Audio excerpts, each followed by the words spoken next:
Hello everyone, welcome to back my channel. I hope everyone is having a wonderful day. Before starting the video, please go ahead and hit the subscribe button and give this video a thumbs up. At the club, Jack and Diane tell Tracy she seems refreshed. Alan says she sparkles no matter what. He teases about the chemical reactions in his brain when he sees his girlfriend. He missed her very much. She missed him too. Jack and Diane ask what kept them apart for so long. He was in D.C. and she was in New York. Alain wanted to sneak up to the Big Apple to surprise her, but it was a complete and utter disaster. Diane can't believe it ended in disaster. Jack agrees and urges him to finish the story. Tracy explains that her agent booked her on a last-minute book reading in Charleston, so she missed him. Then they arranged to meet back at home, but freezing rain canceled his flight. Jack tells his sister and Alan that they deserve all the happiness in the world. Alan wants more time with Tracy and offers to stop his speaking engagements so they can travel together. If that's what you'd like. Tracy teases about how much help he is while traveling, but she can't ask him to give up such a big part of his life. Jack points out maybe that's what he wants. Alan doesn't want to crowd her. Tracy tells him she would never feel that way. Diane thinks Alan is a contender for most romantic gesture. Jack is grateful his sister has Alan in her life. Alan says he's the lucky one. They go over him losing his brother and being alone in Paris. He's no longer alone because of her. Tracy is more grateful for him. She's completely happy. She accepts his offer. Alan is tragically in love and blurts that if he thought he had a shot, he'd ask her to marry him right now. Jack and Diane gob. Tracy teases what a person won't do to get a free trip to Manhattan. Alan can see the panic in her eyes, but she insists that's not the case. Jack and Diane beat a hasty retreat from the table. Alan mocks, "I'm not very smooth, am I?" Tracy asks, "Is there something that you wanted to say to me?" Chance supports Summer.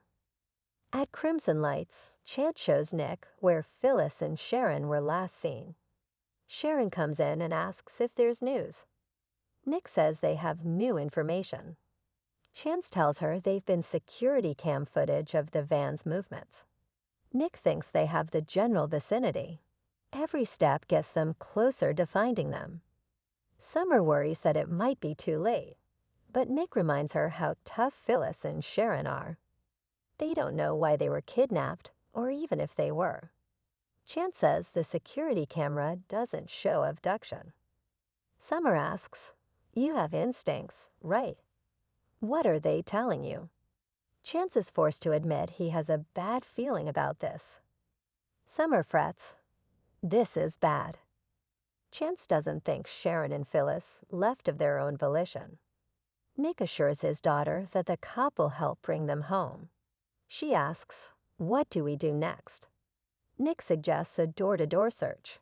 Chance mumbles about search warrants. This irks Nick, who says he'll put the Newman team on it. Chance warns against it, but they look at a map and settle on an area to search that seems to be full of empty buildings. Summer doesn't get this. Why would someone take the both of them? They clearly don't want money, or they would have reached out. Chance urges her to hang in there a little bit longer. Nick gets on the phone and says, "Get a full crew ready. I'll meet you there." He hangs up and promises to keep Summer posted. He'll do his best to keep a cool head, and she must do the same. Nick takes off and Chance wants Summer to eat. She can't. She knew he was worried about her mom and Sharon. Chance is confident they'll find them and bring them home. Summer can tell he means it, which is why she's not a complete wreck right now. He knows this is hard after everything with Daniel. Chance says she can count on him. Summer knows this. He's a good guy and a good cop. Chance assures her again they'll find them and bring them home safely.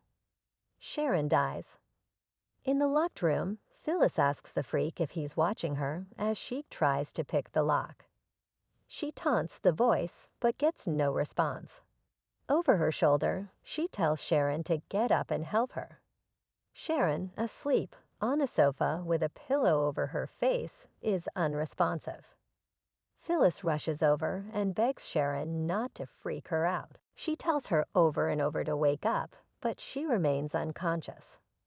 Phyllis doesn't feel a pulse and shouts, "What did you do to her? What did you do to her?" She frets, "Come on, Sharon, oh my God." She hollers at the speaker, "What do I do to fix it?" She searches for the water bottle containing the antidote, but it's empty. She yells, "Tell me what I do." Just then, she finds a red envelope containing a heart-shaped card. Opening it whilst yelling threats, Phyllis reads, "I mark my time in blood, sweat, and tears." She throws it and says, "Crazy freak." She'll find out who he is and will come for him. "I'm coming for you." Returning her attention to Sharon, she continues trying to get her to come around. Working on the riddle, Phyllis suddenly realizes something. She climbs on Sharon, saying she has to do CPR. She starts counting and pushing on Sharon's chest. She pinches her nose and gives her mouth to mouth, urging, "Come on, Sharon," and begging her not to leave her there alone. She keeps trying to resuscitate her. Finally, Sharon lets out a huge gasp and opens her eyes. "What happened?" Phyllis tells her, "You died. You are dead. He murdered you, and there was a card." She rambles about the oxygen to her brain and asks, "How many fingers am I holding up?" Sharon's head hurts. Phyllis says, "Because you were dead. There was no way to fake that. How the hell did he do that to you?" She asks the voice, "Did I pass the test?" Sharon marvels, "You saved my life." Phyllis had to do it. Sharon was right about her. Phyllis tells her not to make a big deal out of this.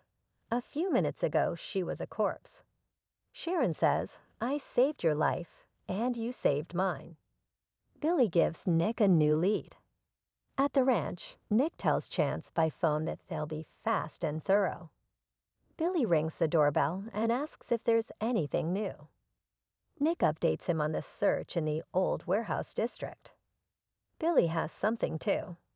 "I got a text." He got the number for Phyllis' burner phone and called it once or twice. No one picked up, but a text came through. Click here for information on the Havenhurst Psychiatric Clinic. Nick says it reads like a courtesy response. None of the rest of them got the text when they called the burner phones. Billy wonders if it was on purpose or a glitch.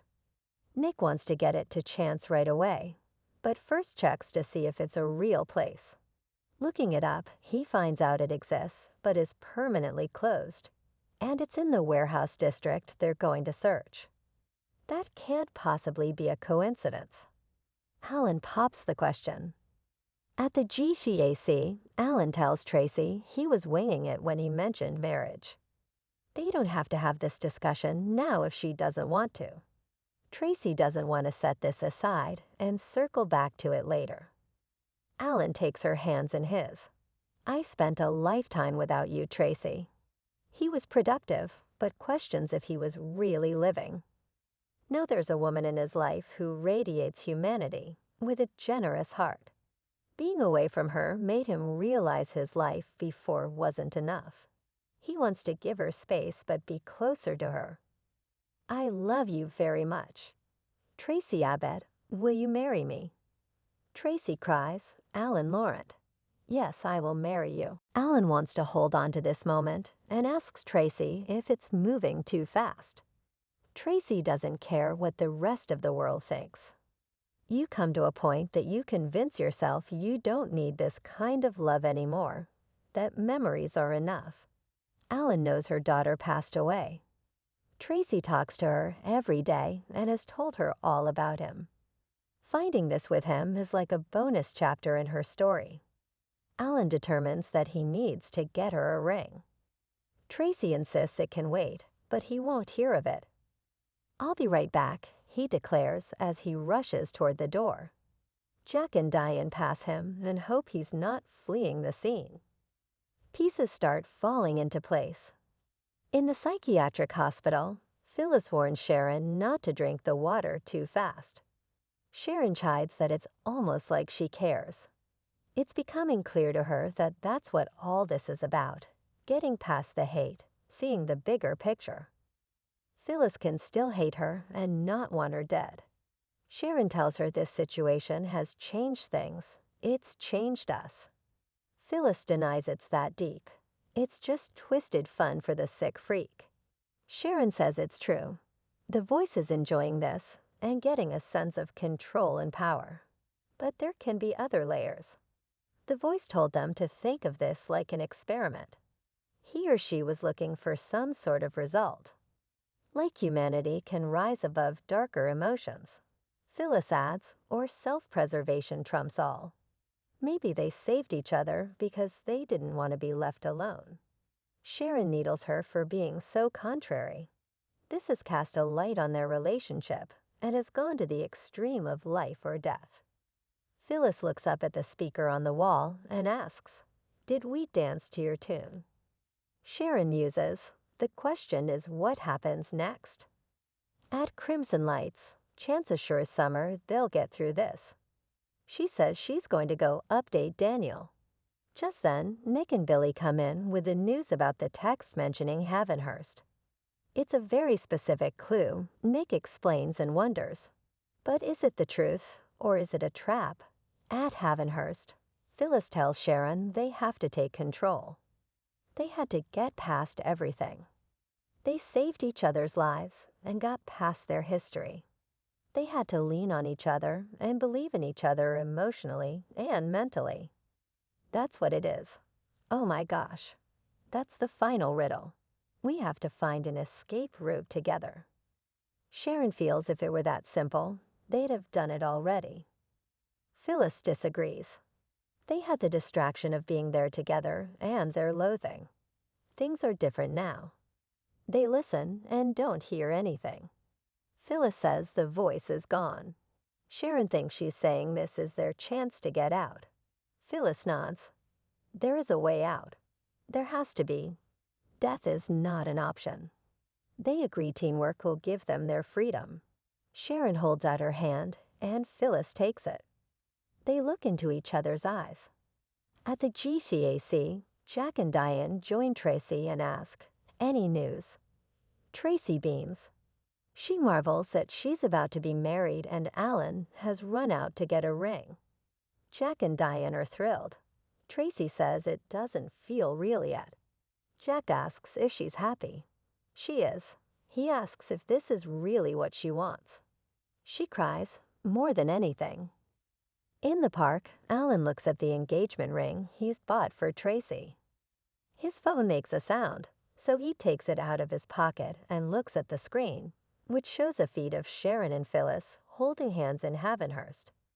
Thanks for watching this video, and please subscribe our Update World 24 YouTube channel for more update news.